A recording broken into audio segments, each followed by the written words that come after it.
Palabra y vida. Con el padre Manuel Horta, desde Sevilla.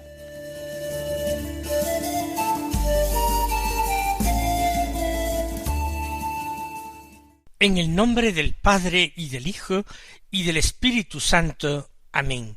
Alabados sean Jesús y María. Muy buenos días, queridos amigos, oyentes de Radio María y seguidores del programa Palabra y Vida. Hoy es el quinto domingo de Cuaresma. El próximo domingo ya será el comienzo de la Semana Santa, el domingo de Ramos. Estamos, pues, en la recta final de este tiempo litúrgico de la Cuaresma, pero celebramos el Día del Señor. La celebración del Día del Señor nos viste de fiesta, nos pone en situación de fiesta, porque aunque llamemos a este domingo domingo de pasión, sin embargo, el domingo es el día de la resurrección del Señor. Es la Pascua de la semana. Es ocasión para recordar que en la muerte y resurrección del Señor todos nosotros hemos sido buscados por Dios, encontrados por Dios, salvados por Cristo. Vamos, pues, a escuchar la palabra de Dios y vamos a hacerlo tratando de encontrar en esta palabra la vida que Dios nos ofrece, esa vida eterna, la vida bienaventurada. El Evangelio que se proclama en la misa es de San Juan. Tomamos el capítulo 12, versículos 20 al 33, que dicen así: En aquel tiempo, entre los que habían venido a celebrar la fiesta, había algunos griegos. Estos, acercándose a Felipe, el de Betsaida de Galilea, le rogaban: Señor, queremos ver a Jesús. Felipe fue a decírselo a Andrés, y Andrés y Felipe fueron a decírselo a Jesús. Jesús les contestó: Ha llegado la hora de que sea glorificado el Hijo del Hombre. En verdad os digo, si el grano de trigo no cae en tierra y muere, queda infecundo, pero si muere, da mucho fruto. El que se ama a sí mismo se pierde, y el que se aborrece a sí mismo en este mundo se guardará para la vida eterna. El que quiera servirme, que me siga, y donde esté yo, allí también estará mi servidor. A quien me sirva, el Padre lo honrará. Ahora mi alma está agitada.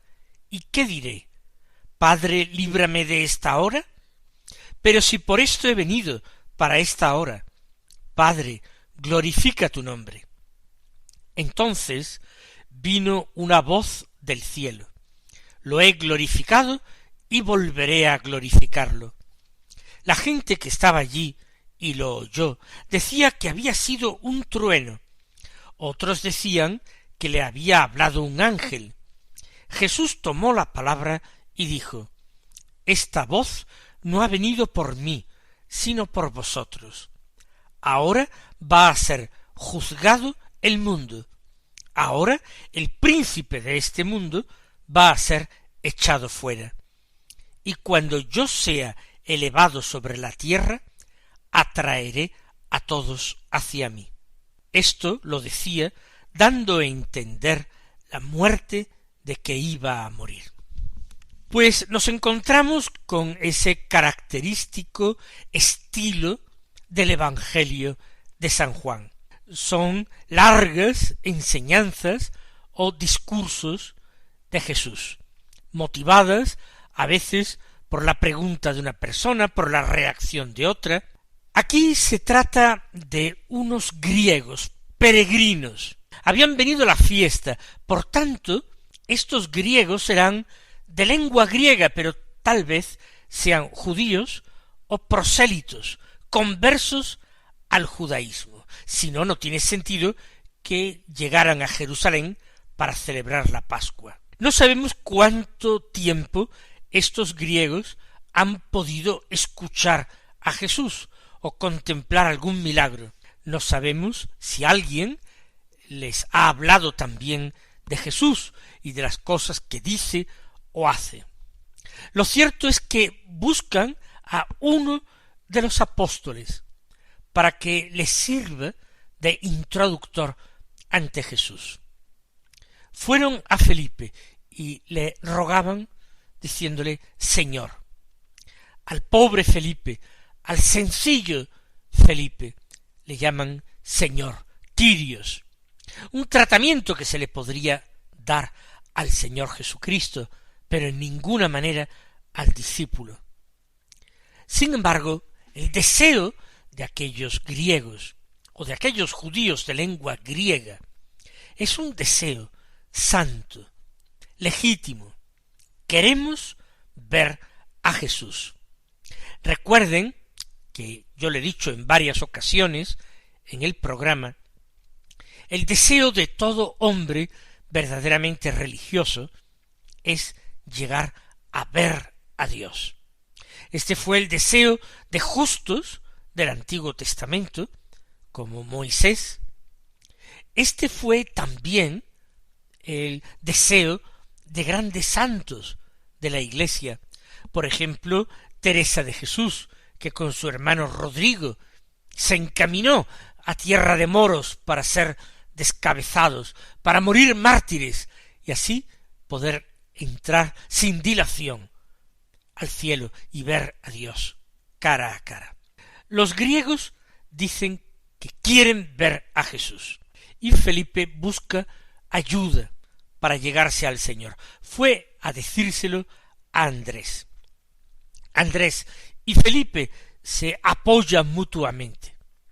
Cuando en la multiplicación de los panes y de los peces Jesús pone a prueba a Felipe, preguntándole de dónde sacaremos para dar de comer a toda esta gente, Felipe responde muy apurado que tantísimos denarios no bastarían para darle un trocito de pan a cada uno.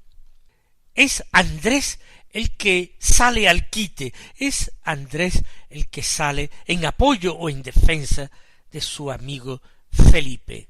Aquí hay un muchacho, le dice a Jesús, que ha traído unos panes y unos peces. Pues aquí es Felipe el que busca el apoyo de Andrés. Fue a decírselo a Andrés y ambos, juntos, fueron a decírselo a Jesús. El cristiano, el discípulo de Cristo, tiene también, en cualquier circunstancia concreta, que buscar el apoyo, la ayuda de sus hermanos. Nosotros no somos hijos únicos, somos una fraternidad, somos una auténtica comunidad de hermanos, y todos podemos y debemos sentirnos apoyados, y debemos pedir ayuda y compañía y consejo y soporte para todo lo que necesitemos, como hicieron los apóstoles, y nos muestra este episodio evangélico. Sin embargo, llama la atención la respuesta de Jesús. Fueron a decírselo a Jesús, y no se nos dice si Jesús consintió en acercarse a estos griegos, dialogar con ellos, responder a sus preguntas o simplemente satisfacer su curiosidad. No se dice. Jesús, ante esta pretensión, lo que le dicen sus apóstoles Felipe y Andrés, responde: ha llegado la hora de que sea glorificado el Hijo del Hombre. ¿Por qué responde semejante cosa? ¿Tiene alguna relación lo que le han dicho Felipe y Andrés con esta respuesta de Jesús, que ha llegado la hora de que sea glorificado el Hijo del Hombre? Yo pienso que sí, Jesús, en este deseo de los griegos, descubre la atracción que él está ya ejerciendo, incluso sobre personas que viven fuera de Israel. Se está comenzando a vislumbrar la conversión de los pueblos, de las naciones. También aquellos hombres, independientemente de su religión, experimentan el deseo, la necesidad de conocer a Jesús. Y es un deseo santo, y es una verdadera necesidad, porque nadie puede llegar al Padre si no es por el Hijo, si no es por Jesús, que es camino y verdad y vida. Por tanto, si el Señor dice ha llegado la hora de que sea glorificado el Hijo del Hombre, es que está descubriendo que ha llegado la hora del Mesías, en este atractivo que se suscita entre los extranjeros, entre los que vienen de lejos. Ha llegado ahora, por este detalle de que pretendan verme estos griegos, ha llegado ya la hora de la glorificación del Hijo del Hombre, que es la hora de su muerte en cruz, para dar gloria al Padre, por medio de su obediencia, de su confianza sin límites, de la entrega de su propia vida. Pero el Señor añade, en verdad os digo, si el grano de trigo no cae en tierra y muere, queda infecundo, pero si muere, da mucho fruto. Para el Señor, la hora que ha llegado la hora, es la hora de la entrega de su vida en la cruz, entrega sacrificial de su vida en la cruz. De esto no hay duda, y refuerza esta convicción de que su hora ya definitivamente ha llegado con el ejemplo del grano de trigo. Si no cae en tierra y muere, queda infecundo. Es decir, si no es plantado, si no es arrojado en tierra, no puede fructificar. Se utiliza la expresión muere. Verdaderamente el grano sembrado no muere. Muere aquella cáscara para que brote el germen de vida que encierra dentro de sí.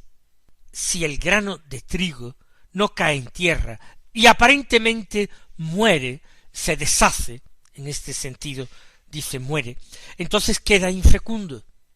Se interrumpe ese ciclo de vida. En cambio, si muere, da mucho fruto.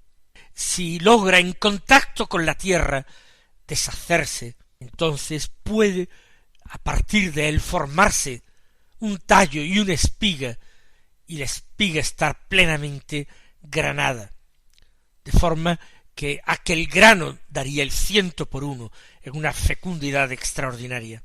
Jesús está hablando de su propia muerte. Él, Jesús, es el grano de trigo sembrado por el Padre en el campo de este mundo. Y el Señor viene a decir que si ese grano de trigo no cae en tierra y muere, no puede obrar la salvación, la muerte del Mesías, como acto de entrega sacrificial, entrega por amor, por obediencia filial al Padre. Es el acto central de nuestra redención, es el sacrificio perfecto que alcanza el perdón de los pecados, que alcanza la reconciliación plena con Dios. Es el sacrificio de perfecta satisfacción por todo el mal y el pecado de la humanidad entera. Vamos nosotros a decirle al Señor que queremos que nuestra vida sea también grano de trigo, pero grano de trigo fecundo, fructífero, que aceptamos que nuestra vida tenga esa finalidad, ese objetivo, entregarse, darse por amor al Padre, a Jesús el Señor, a los hermanos en Cristo. Vamos a pedir todo esto y vamos a pedirle al Señor que en este domingo nuestros buenos propósitos, nuestro deseo de santidad se renueve, se vuelva a encender en cada uno de nuestros corazones.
continúa enseñando el Señor.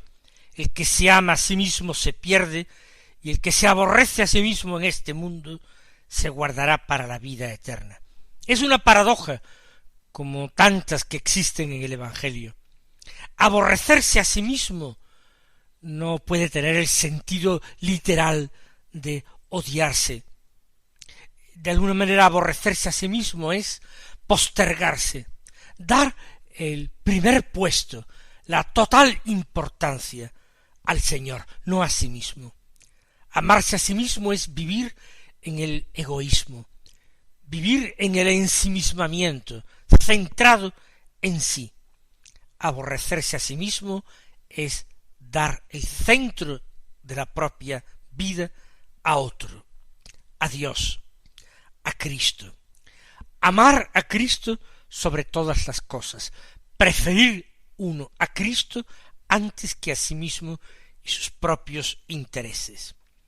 Ese que actúa así, ese que ama al Señor de esta manera, con un amor de absoluta preferencia, ese se guarda para la vida eterna. Y parece paradójico que quien se despreocupa de sí mismo, ese se salva, y quien vive solo pendiente de sí, ese, por el contrario, se pierde. Dice también el Señor: el que quiera servirme, que me siga, y donde esté yo, allí también estará mi servidor. A quien me sirva, el Padre lo honrará. El deber nuestro del discípulo es amar y servir. A Dios, en primer lugar, y al prójimo, por amor de Dios. Amar y servir. ¿Cómo servir a Dios? ¿Cómo servir a Cristo? Siguiéndolo. El que quiera servirme, que me siga. Y seguir a Cristo es mirarle, es fijarse en Él, es imitar su vida, sus actitudes, es imitar el modelo que nos deja en el Evangelio, imitar su corazón. El que quiera servirme, que me siga. Y ahora viene la promesa del Señor, porque esto no quedará sin recompensa. Él paga muy bien a sus servidores. Donde esté yo, allí también estará mi servidor.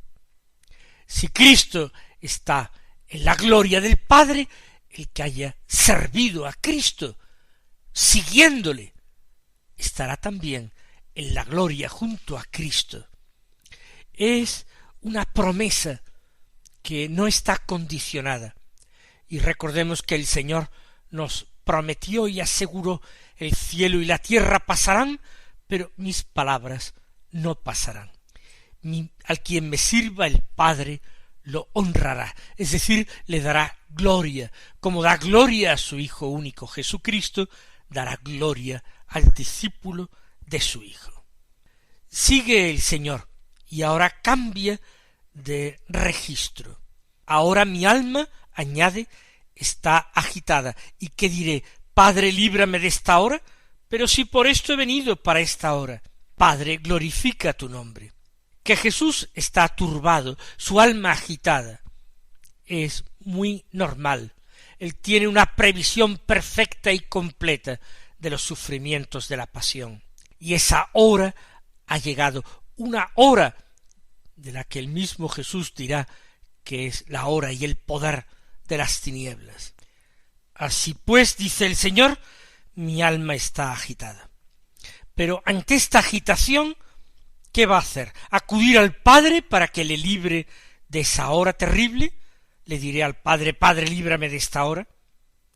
El Señor se responde: si por esto he venido, para esta hora, si esta era mi misión, si ahora es cuando voy a poder realizarla, ¿qué es lo que voy a decir? No Padre, líbrame de esta hora, sino Padre, glorifica tu nombre.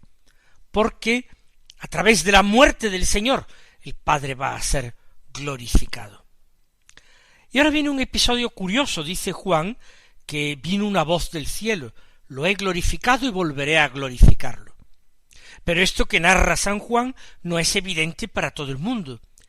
Gente que estaba allí oyó, pero interpretaba que aquello había sido un trueno, y otros decían que había sido un ángel que había hablado a Jesús. Jesús interpreta diciendo: esta voz no ha venido por mí, sino por vosotros. Las comunicaciones de Dios no siempre son claras y evidentes. Se experimentan y ahora viene el interpretarlas. Y hay que pedir luz y hay que pedir gracia para saber discernir cuáles son las comunicaciones de Dios en mi vida, cuáles son sus mensajes, sus orientaciones. Unos creyeron que era un trueno, otros pensaron que era la voz de un ángel, no habían entendido las palabras, otros oyeron y recibieron aquel mismo testimonio de Dios. Lo he glorificado y volveré a glorificarlo. Jesús da su explicación. Esta voz, dice, no ha venido por mí, sino por vosotros. Ahora va a ser juzgado el mundo y el príncipe de este mundo, el diablo, va a ser echado fuera. Va a ser juzgado el mundo. En la cruz de Cristo, el mundo es juzgado como reo. Pero termina el Señor: cuando yo sea elevado sobre la tierra, atraeré a todos hacia mí. Cristo, levantado en la cruz, enseña para todas las naciones, no es rechazado por temor ante el juicio que él trae, sino por el contrario, ejerce una atracción extraordinaria sobre todos. Atraeré a todos hacia mí. Y Juan aclara, lo decía dando a entender la muerte de que iba a morir, la cruz. Mis queridos hermanos, que el Señor os bendiga y hasta mañana, si Dios quiere.